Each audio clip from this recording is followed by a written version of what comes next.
woman sits at her kitchen table with a cold cup of coffee, living inside a script she never would have auditioned for. Morning light falls through the window at the same angle it always does. Somewhere beyond her knowing, a sentence is being written. She rose, as she always did, and resigned herself to another predictable day. She knows her day is like a dark hallway. By the arguments before noon, the apologies she offers, though she's done nothing wrong, the smallness she folds herself into because the story never changes. But this morning, something snags. She hears something like a page turning. Then a key turns in the lock. He enters without knocking, as though leaving her had not revoked his claim to her space. He drops his things on her table and begins the old recitation of everything she has done wrong. Above her head, gathering like a storm cloud, she sees the sentence she's lived inside for years. She apologized to keep the peace. She had never noticed the pen writing these words. She was never meant to. But today, she looks anyway. Reaching up with the full weight of her attention, she takes hold of the pen and strikes through the sentence. "This is my home," she says. "You need to leave." The words don't vanish. They edit. The sentence wavers, the ink hesitates, and she learns the most powerful thing a character can know. The manuscript isn't finished. He stares at her. She always lets him come back. So he reaches for the script that has always worked, the familiar names. The words rise off his tongue and circle her. Dramatic, selfish, delusional. Each word hovers, waiting to be inked into her margins. She crosses them out, all of them, and writes in their place.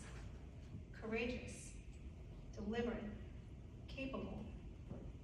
"No," she says again. "Leave." The door closes behind him. Her hands are shaking. But she keeps hold of the pen. Somewhere in the story's deep machinery, something pauses, as if the ink itself has felt her hand. And then she notices the others. They're everywhere, in offices, in grocery stores, in cars at red lights, searching for the sentence they can no longer bear to live inside. Characters moving through stories they didn't choose, speaking dialogue handed to them by old fears and inherited stories. The man who believes he is the failure his father named him. The young girl already learning to shrink inside her sentences. The friend living in a plot called "Too Late for Me." She wants to grab every pen, to tear through every false ending, to cross out every cruel word over every bowed head. But she can't. This is the part she learns slowly. The pen cannot be wielded for another. It can only be revealed to them.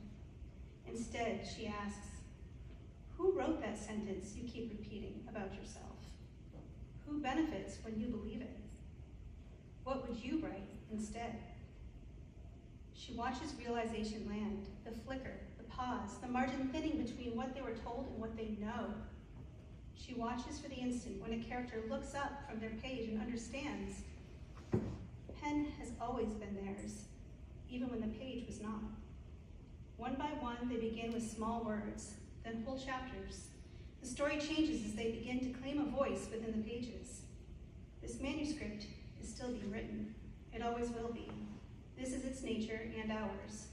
She stands by the kitchen table, the morning light still falling through the window, though now she sees it from a different angle.